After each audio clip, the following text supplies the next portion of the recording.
14e sermon. Les 7 dons du Saint-Esprit, opposés à cette sorte de péché. 1. La sagesse prévaut sur la malignité, Sep. 7. 80. Tant que la vertu de Dieu, la sagesse de Dieu, qui est le Christ, dompte Satan. Elle atteint depuis une extrémité jusqu'à l'autre avec une force infinie, dans le ciel, en précipitant le superbe, dans le monde, en prévalant sur le malin, et dans l'enfer, en dépouillant l'avare. Et elle dispose tout avec une égale douceur, Sap. 7. 1. Dans le ciel où elle affermit les anges fidèles, sur la terre où elle rachète les hommes vendus au péché et dans l'enfer, où elle délivre les captifs. Mais si vous l'aimez mieux, on peut entendre ces paroles d'une autre manière encore. L'esprit aux 7 dons, procède contre 7 degrés du péché, comme avec une armée rangée en bataille.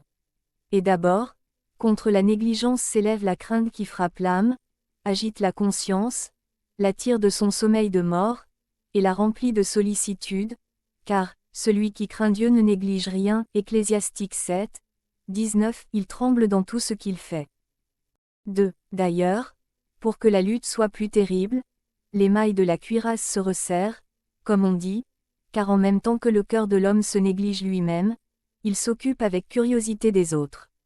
Il y a 3 choses, dit le sage Prove.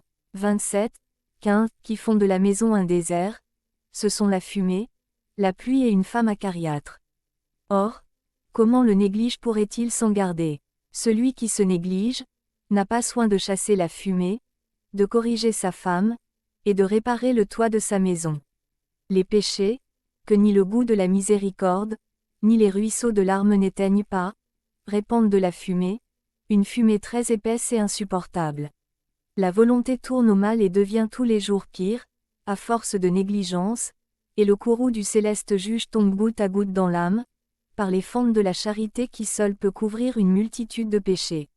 Il faut donc que l'âme sorte de chez elle et porte ses regards curieux sur les choses du dehors, puisqu'elle néglige de considérer celles du dedans, ne tourne plus ses regards vers le passé, ne les arrête plus sur le présent et ne les fixe plus sur l'avenir.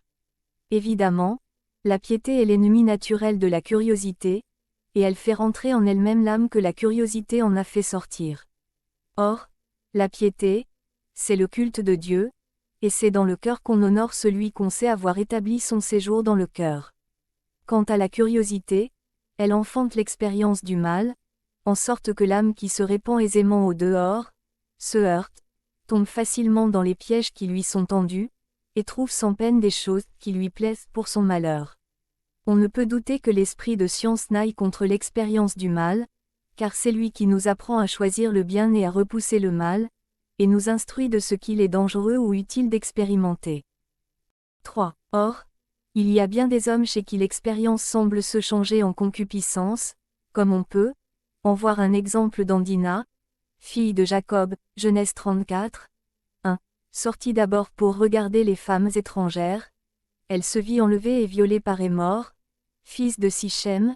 Plus tard, dit l'Écriture, elle trouve un adoucissement à sa tristesse, dans les caresses de son ravisseur, et son cœur finit par s'attacher à celui des morts. Je dis donc que l'expérience se change en concupiscence, et, comme dit le prophète, en un penchant de cœur dans l'homme qui a méprisé la loi de Dieu, répudié l'honnêteté, foulé la pudeur aux pieds, et franchi les bornes de la crainte du Seigneur, Psaume 72, 7. Il n'est plus porté que par ses appétits, il ne suit plus que la concupiscence, il n'a d'autre mobile que la volupté, sa volonté seule lui tient lieu de raison. Or, l'ennemi de la concupiscence du mal est l'esprit de force, il n'y a plus, en effet, de salut pour l'âme qui en est là, que dans un bras puissant.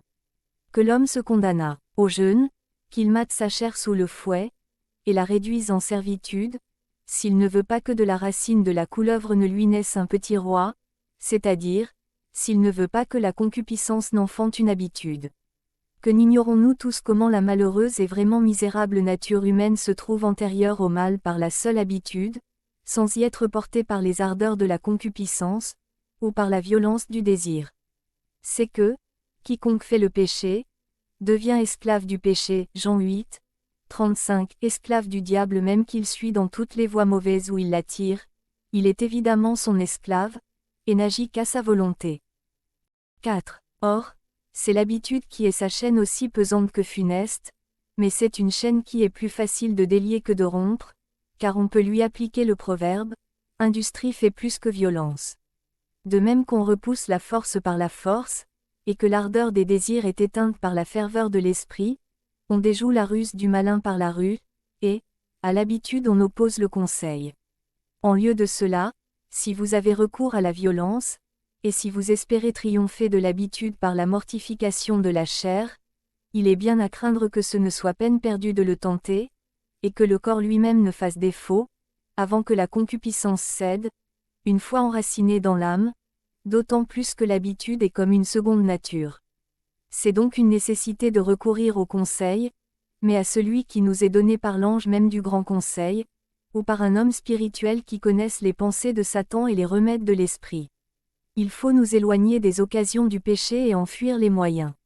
Nous voyons, mes frères, que jusque dans le désert, un moine assailli de pensées de fornication, se trouva guéri de ce mal par une rue, digne de louange, de son abbé.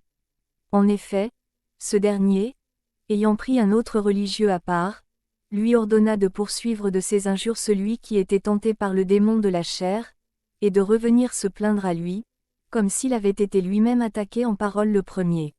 Le religieux en question était dans un tel bouleversement et dans une si grande confusion qu'il n'avait plus l'esprit à ses tentations passées. Aussi, quand son abbé lui en demanda des nouvelles, il ne put s'empêcher de s'écrier, avec une surprise extrême. « Hélas, mon père, je n'ai pas même le temps de savoir si je vis, comment l'aurais-je d'être tenté par l'esprit de fornication ?» 5. Mais peut-être n'en êtes-vous point encore arrivé au point que la victoire soit assurée, que le triomphe vous soit réservé, que la couronne vous soit due. Le mépris naît souvent de l'habitude, souvent, péchant d'autant plus librement qu'on n'a plus complètement perdu toute espérance, on lâche la bride à la concupiscence, et on se laisse emporter de toute son ardeur vers l'abîme selon ce qui est écrit du pécheur, qu'une fois arrivé au fond de l'abîme du péché, il n'a plus que du mépris. Preuve 18. 3. Pour combattre ce mépris il faut l'esprit d'intelligence qui illumine les ténèbres du cœur, et y répande à flot la lumière de la miséricorde de Dieu et les richesses de la compassion divine. En effet, c'est vers les choses de Dieu, aux choses les plus hautes que la raison de l'homme ne saurait comprendre du tout, et que la foi même ne peut que difficilement atteindre, telle que cette proposition, là où le péché a abondé la grâce a surabondé, Romains 5, 20, que l'intelligence doit s'élever. 6. Mais, si le mépris persiste, on ne peut plus que tomber dans la malice, et le malheureux pécheur n'a plus qu'une consolation dans son désespoir, c'est, puisqu'il n'a plus de part dans le bien, de se réjouir au moins dans le mal, d'être heureux de son péché et dans l'allégresse pour les pires choses. Alors il n'y a plus de remède à son mal que dans la sagesse, si elle daigne y combattre elle-même pour lui de sa droite, elle qui ne sait pas ce que c'est qu'être vaincu. En effet, comment pourrait être délivré celui qui s'en est allé à Babylone, s'il n'était prévenu des bénédictions de la grâce d'en haut, si le clou n'était chassé par un clou, si la douceur de l'onction spirituelle n'éloignait la douceur pestilentielle des vices. 7. C'est donc bien d'une extrémité à l'autre que la sagesse victorieuse atteint avec force en déracinant tous les vices l'un après l'autre et en les remplaçant un à un par les vertus opposées.